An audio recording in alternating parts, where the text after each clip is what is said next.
이스라엘의 남유다는 586년에 바벨론에 의해서 완전히 멸망을 당했습니다. 남유다가 완전하게 멸망을 당하고 바벨론에게 포로로 붙잡혀간 지 약 50년이 지났을 때 남유다에게 있어서 놀라운 일이 일어납니다. 페르시아를 창시한 고레스 왕이 바벨론을 점령하고 바벨론 포로로 잡혀온 이스라엘 백성들을 귀양시켜 무너진 예루살렘 성전을 다시 짓게 한 것입니다. 바로 이 내용이 우리가 가진 성경의 에스라와 느헤미야의 주요 내용입니다. 그로부터 이제 약 50년이 더 지난 후에 귀양하지 않고 바벨론이 아닌 이제는 페르시아가 점령을 했기 때문에 이 페르시아에 남아있는 그 유대인들에게 끔찍한 사건이 일어나는데요. 그 일어난 끔찍한 사건이 바로 오늘 우리가 보게 될 에스더 성경의 주요 내용이라고 할 수 있습니다. 그 중에서도 우리가 오늘 볼 것은 유대인이 진멸당해야 되는 그 끔찍한 일을 놓고 유대인 진멸이라고 하는 이 끔찍한 일을 하나님께서 막아내시기 위해 어떻게 준비해 가시는가.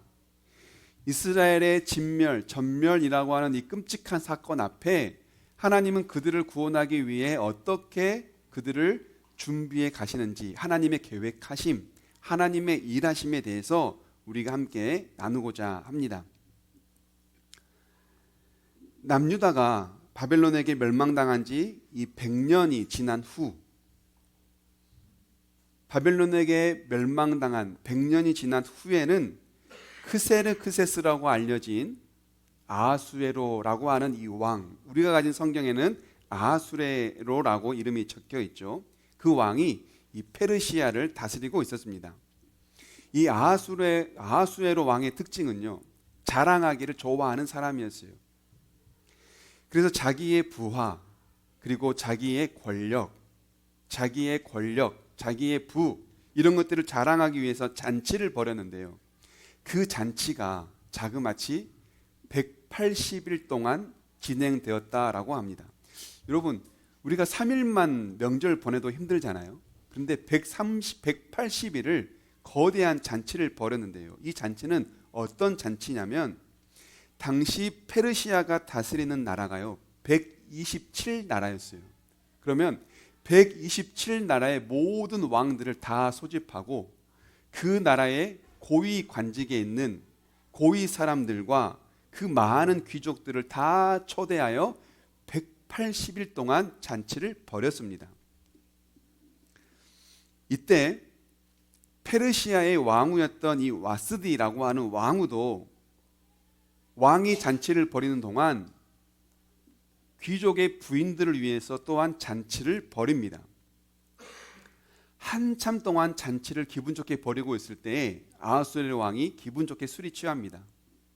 그러자 자랑하고 싶은 마음이 또 생겨나서 아름다운 왕후 와스디를 자랑하고 싶은 마음에 가장 아름답게 꾸며서 왕 앞으로 나오라고 명령을 내립니다. 그런데 지금 귀부인들을 불러서 한참 잔치를 벌이고 있는 이 와스디에게는 어쩌면 자존심이 상하는 일이었을 수도 있을 것 같아요. 그래서인지 와스디가 왕후의 명령을 거절합니다. 왕후가 왕의 명령을 거절했다 하는 건 대단한 사건이에요.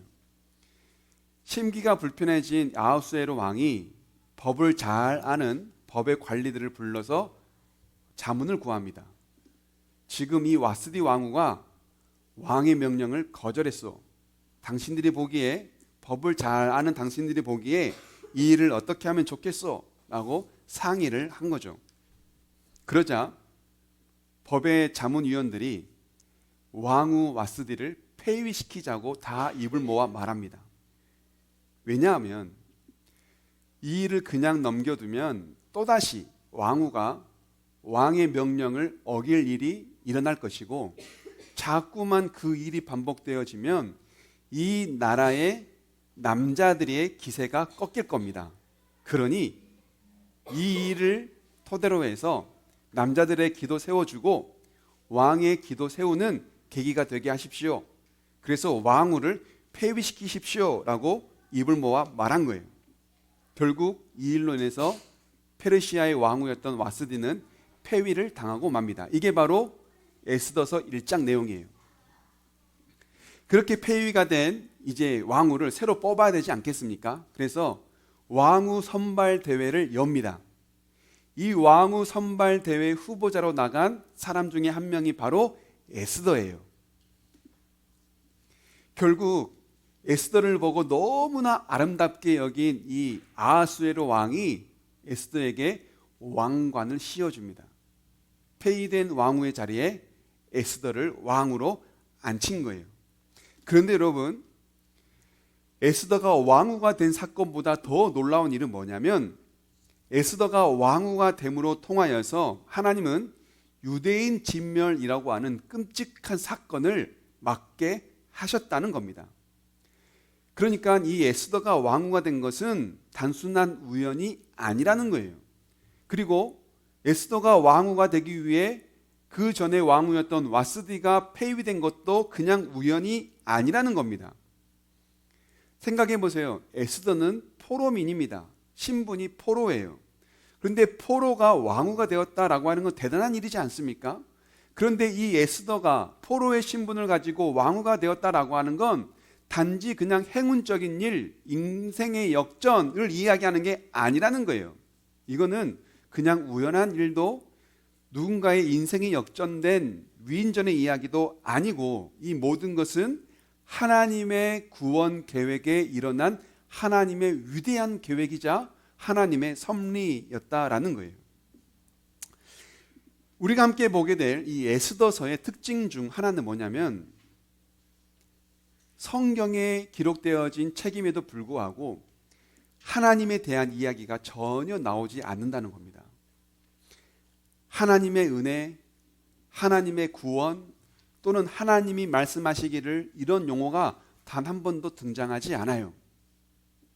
그리고 이 에스더서를 기록한 저자를 에스라라고 봅니다. 학자 에스라. 성경에도 보면 에스라가 있죠. 느헤미야를 함께 기록한 이 에스라가 느헤미야와 에스라 그리고 에스더까지 기록했다라고 봐요. 그러면 이 에스라는 왜 성경을 기록하면서 하나님에 대한 이야기를 단 한 번도 거론하지 않았을까요? 하나님은 에스라에게 성경을 기록하게 하면서 왜 하나님의 이름을 단 한 번도 말하지 못하게 했을까요? 하나님은 하나님이 없어 보이는 그런 곳에서도 여전히 일하고 계신다라는 것을 보여주고 싶으셨던 거예요. 하나님의 이름이 단 한 번도 등장하지 않는 곳에도 하나님은 여전히 역사하고 계시고 하나님은 여전히 그곳에 함께하고 계신다는 것을 말씀하고 싶으셨던 겁니다. 에스더의 배경은 페르시아입니다. 페르시아는 하나님을 믿지 않는 이방 나라입니다. 그런데 그 이방 나라에서 일어난 사건에 기록되어진 성경이 단 한 번도 하나님의 이름이 거론되지 않아요.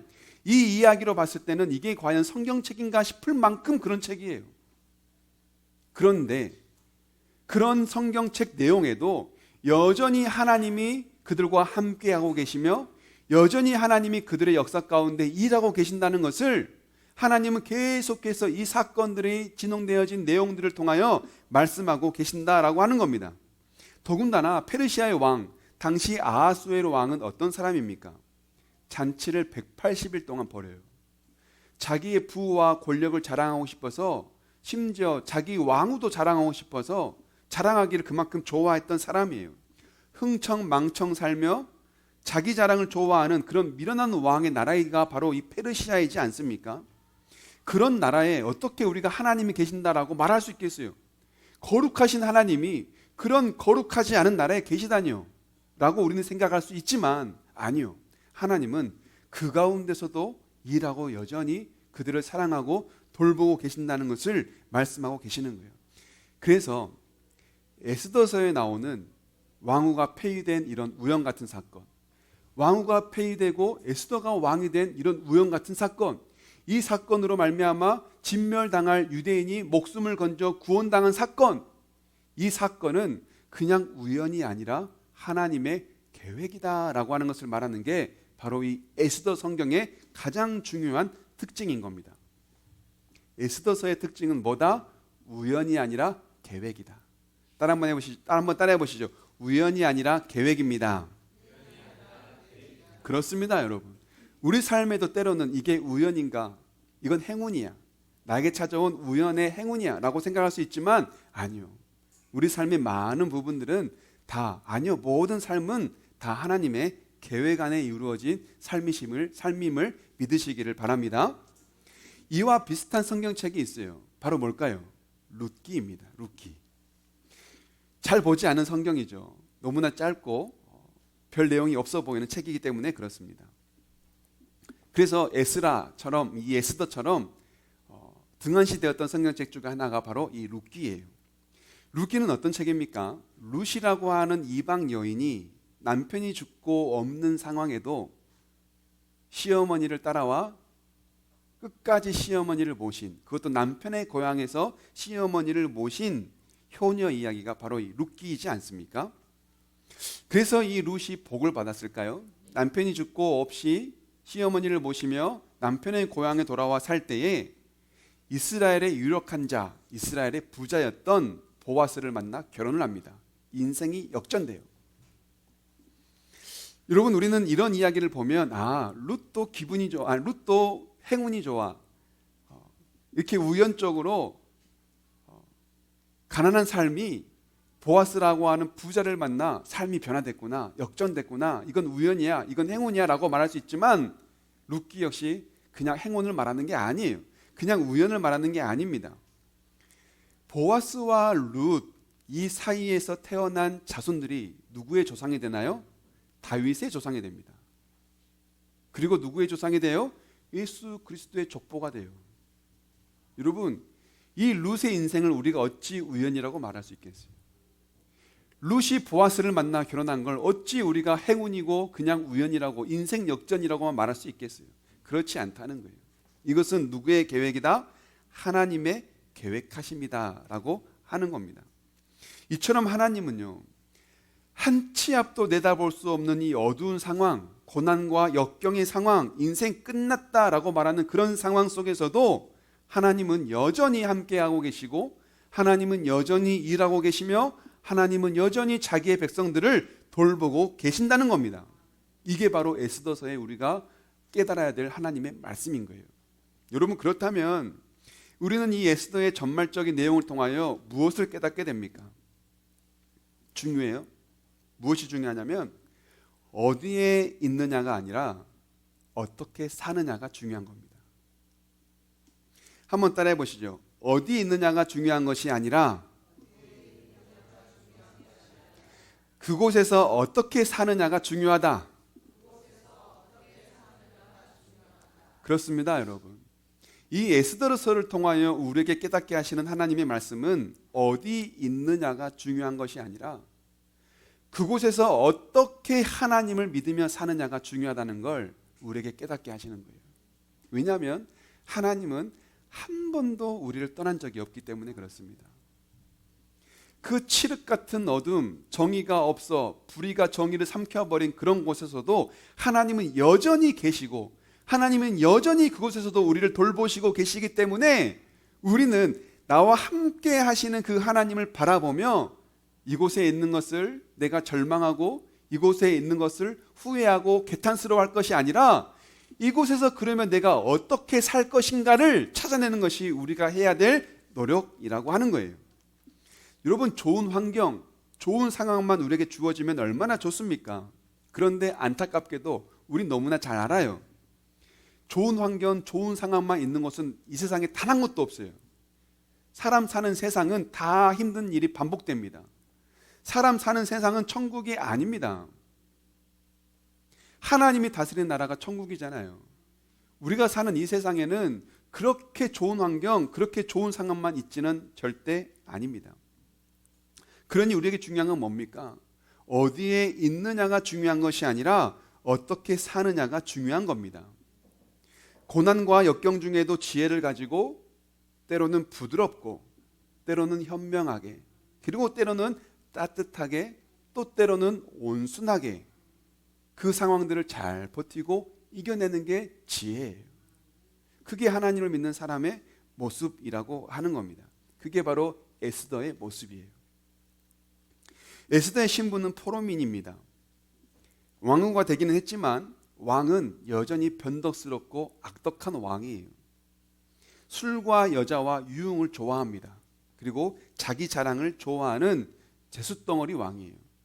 왕후가 되었으니 왕에게 사랑받을 거야 라는 건 이제 포기해야 돼요. 그런 왕후가 아니에요. 그런 왕도 아닙니다. 이런 상황에서 이 에스더는 그 힘든 일들을 어떻게 감당할까요? 오늘 본문의 15절인데요. 긴 어두운 터널을 에스더가 어떻게 지나갈까요? 함께 읽어보죠. 시작. 드디어 모르드게의 삼촌 아비하일의 딸 곧 모르드게가 자기 딸로 삼은 에스더가 왕에게 나아갈 차례가 되었다. 에스더는 궁녀를 돌보는 왕의 넷이 해계가 하라는 대로만 단장을 하였을 뿐이고 다른 꾸미개는 요구하지 않았다. 그런데도 에스더는 누가 보아도 아리따웠다. 아멘. 앞서 말씀드렸듯이요, 당시 페르시아는 거대한 제국이고 부강한 나라였습니다. 이 나라에서 쓰는 모든 그릇은요 다 순금이었어요. 그리고 이 나라에서 쓰는 모든 화폐는 다 순금이었어요. 얼마나 나라가 부강하고 부자였으면 그릇이 금이에요. 동전이 금이에요.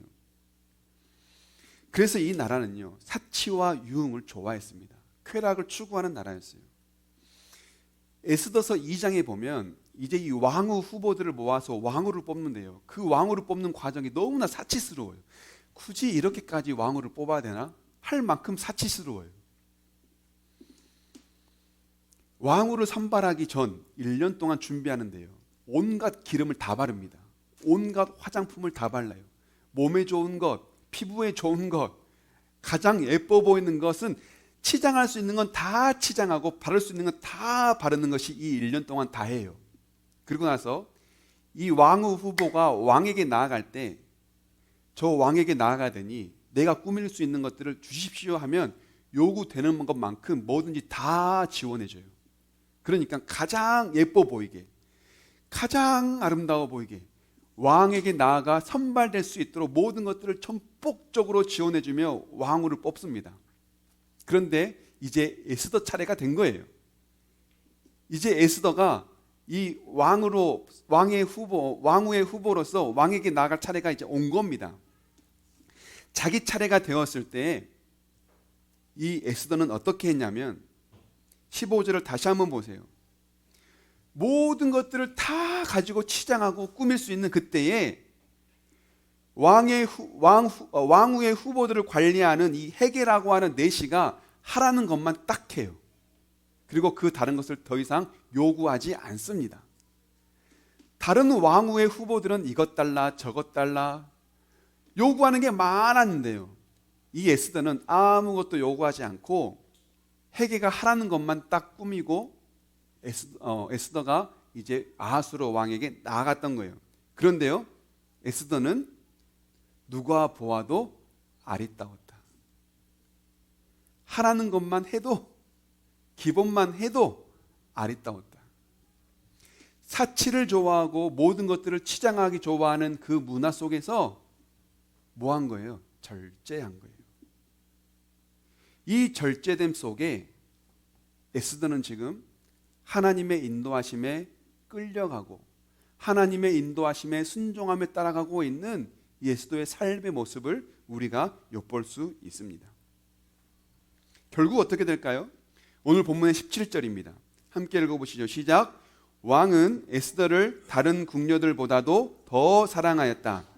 에스더는 모든 처녀들을 제치고 왕의 귀여움과 사랑을 독차지하였다. 드디어 왕은 에스더의 머리에 관을 씌우고 와스디를 대신하여 왕으로 삼았다. 아멘. 이처럼 에스더는요, 사치와 유흥의 페르시아 문화를 따르지 않고 신앙의 지조를 꿋꿋이 지킵니다. 에스더는 자기의 의지대로 살지 않고 하나님의 섭리에 자기의 인생을 건 겁니다. 그렇게 왕후가 되고 이 에스더는 결국 이스라엘을 구원할 것이라고 하는 하나님의 계획에 쓰임받는 도구가 될 수 있었던 거예요. 우리 교회는요, 둘째 주 그리고 넷째 주 수요일이 되면 함께 모여서 나무 예배를 드립니다. 저는 이 나무 예배를 드릴 때 내 마음의 무거운 짐과 내 마음의 어두운 그런 그늘들이 싹 사라지는, 그렇게 회복되어지는 은혜를 매번 경험하곤 합니다. 성도님들이 나눠지는 그 한마디 한마디가 저에게 너무나 소중해요. 무엇보다도 치열한 삶의 현장에 있다가 그 삶의 현장에서 믿음을 지키기 위해 노력한 그런 고백들을 들으면 제 마음에도 위로가 되고 힘이 나고 도전을 받기도 합니다. 지난주 나무 예배 때였어요. 힘들고 지친 환경과 삶 속에서 어떤 말씀들로 위로받고 있습니까? 라고 하는 것이 그때 당시의 질문이었습니다. 어떤 분들은 시편 23편의 말씀을 가지고 힘을 얻고, 또 어떤 분은 찬양을 들으면서 위로와 힘을 얻고, 또 어떤 분은 말씀 액자에 걸린 그 말씀을 사운 삼아 보면서 힘을 얻는다라고 고백을 하는 걸 들었습니다. 여러분, 그렇습니다. 우리는요, 힘들고 지치고 어려울 때 무엇으로 힘을 얻고 무엇으로 위로를 받습니까? 그게 바로 하나님의 말씀이라는 거예요. 우리 삶 가운데 지치고 역경 중에 있을 때에 하나님께서 우리에게 힘을 주시는 건 다름 아니라 무엇이다? 하나님의 말씀이다 라고 하는 거예요. 요한복음 19장에 보면 십자가를 지신 예수님 곁을 끝까지 지킨 사람들이 나옵니다. 요한복음 19장 25절에서 27절인데요. 우리 함께 읽어보실까요? 시작. 그런데 예수의 십자가 곁에는 예수의 어머니와 이모와 글로바의 아내 마리아와 막달라 사람 마리아가 서 있었다. 예수께서는 자기 어머니와 그 곁에 서 있는 사랑하는 제자를 보시고 어머니에게 어머니, 이 사람이 어머니의 아들입니다 하고 말씀하시고, 그 다음에 제자에게는 자, 이분이 내 어머니시다 하고 말씀하셨다. 그때부터 그 제자는 그를 자기 집으로 모셨다. 아멘. 이 말씀의 배경은 예수님이 십자가에서 처형당하시는 사형장이 배경입니다. 유대 종교 지도자들은 예수님을 죽여야 한다고 입을 모아 소리칩니다. 로마인들은 반역죄로 예수님을 가장 무서운 형벌인 십자가 처형으로 예수님을 죽이려고 하고 있습니다. 그들에 비해 한 줌도 되지 않는 몇몇의 여인들과 예수님을 사랑하는 제자가 예수님의 곁에서 떠나지 않고 예수님을 바라보고 있습니다. 지금 이 환경은 너무나 무서워요. 지금 이 환경은 너무나 어두워요. 지금 이 환경은 앞이 보이지 않는 깜깜한 환경입니다. 그런 환경 속에서 끝까지 예수님을 지키는 이 사람들을 보세요. 끝까지 예수님을 지키며 서 있는 이 여인들을 생각해 보십시오. 예수님은 어머니에게 사랑하는 제자 한 명을 보여주십니다. 그리고 어머니에게 말씀하십니다. 어머니, 이 자가 이제는 어머니의 아들입니다. 그리고 그 아들에게, 그 제자에게 다시 말씀해요. 제자야, 봐라. 이 분이 이제 너의 어머니다. 이 예수님의 말씀을 들은 이 제자는, 그리고 그 어머니는 그 집에 들어가 모시며 함께 사는 가족이 됩니다. 이제는 예수님을 믿는 믿음 안에서 한 가족이 되었음을, 새로운 가족을 예수님이 만들어 주신 거예요. 비록 생물학적으로 피가 섞이지 않는 사람이 아니더라도, 피가 섞이지 않은 관계더라도 이제는 그리스도 예수 안에서 한 가족이 된 한 가족이다. 너희는 믿음 안에서 한 가족이다 라고 하는 걸 그들에게 말씀하셨던 겁니다. 그런데 그 다음입니다. 이 예수님의 말씀을 들은 그들이 어떻게 합니까? 이 말씀대로 그 제자가 사랑하는 예수님의 어머니를 집으로 모셔 어머니로 모셨다는 거예요. 여러분 생각해 보세요.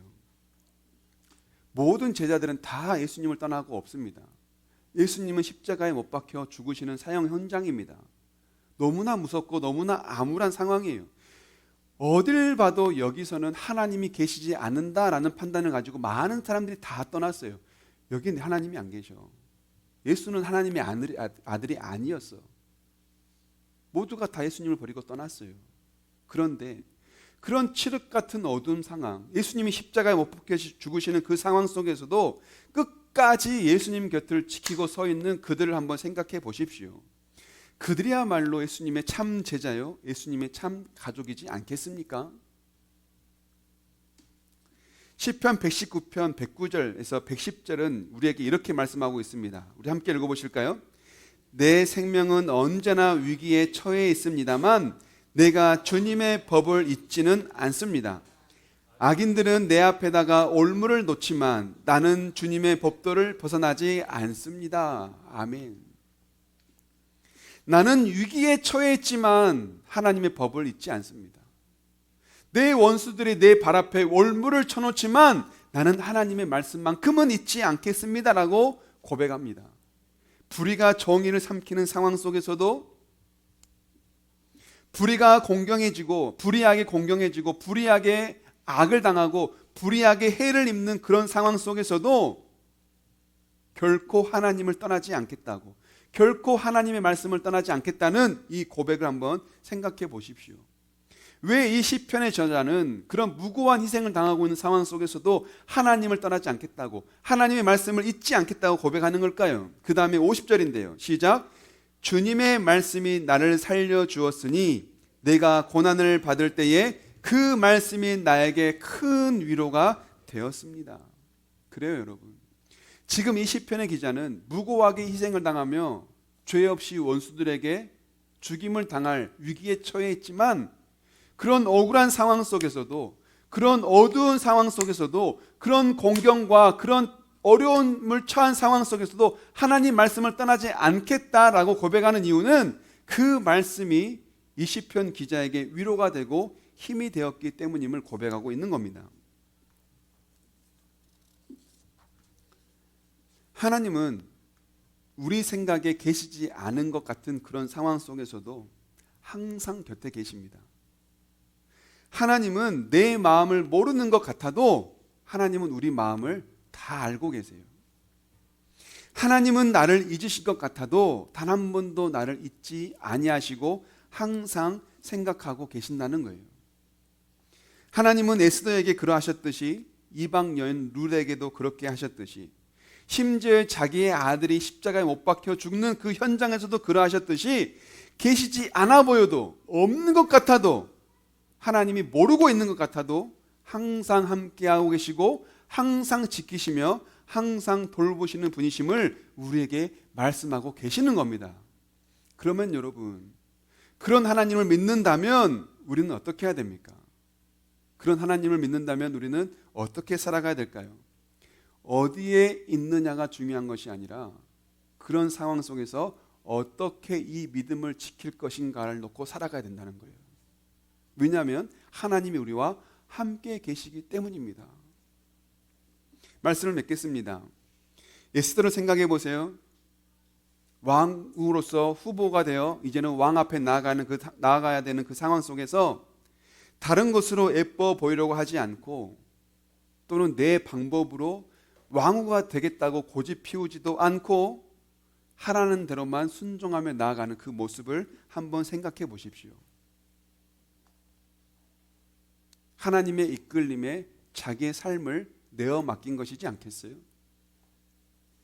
비록 에스더의 삶은 거친 파도와 같지만 그 마음만큼은 잔잔했어요. 왜냐하면 하나님께 자기의 삶을 맡겼기 때문입니다. 그래도 충분히 아름다웠다라고 말하잖아요. 굳이 자기가 애써 꾸미지 않아도, 자기의 인생을 굳이 화려하게 꾸미려고 하지 않아도, 지금 이 어려운 상황 극복해내겠다고 굳이 자기가 발버둥 치지 않아도 하나님께 자기의 삶을 내어 맡기니 그 삶이 아름다웠다라고 말하지 않습니까? 여러분, 우리 삶에 때로는 거친 파도가 있습니다. 그 거친 파도 속에 우리는 어떻게 살아갑니까? 그 거친 파도를 이겨내 보겠다고, 그 거친 파도를 거슬러 나아가 보겠다고 힘쓰고 노력하고 있지 않습니까? 여러분, 우리의 힘으로 거친 파도를 이겨내는 것이 아니라 하나님을 의지함으로 잔잔할 수 있기를 축복합니다. 그것이 평안이에요. 세상이 시끄럽고 내 삶의 환경이 시끄럽고 내 주변이 시끄럽고 비록 내 마음이 시끄럽고 내 머리가 시끄러워도 잔잔할 수 있기를 축복합니다. 그 비결은 뭡니까? 하나님께 내 삶을 맡기고 하나님의 말씀을 끝까지 의지하는 겁니다. 그럴 때 하나님의 말씀으로 우리를 위로하시고 하나님의 말씀을 우리의 삶을 회복해 하실 것을 믿고 주님의 이름으로 축복합니다. 아멘.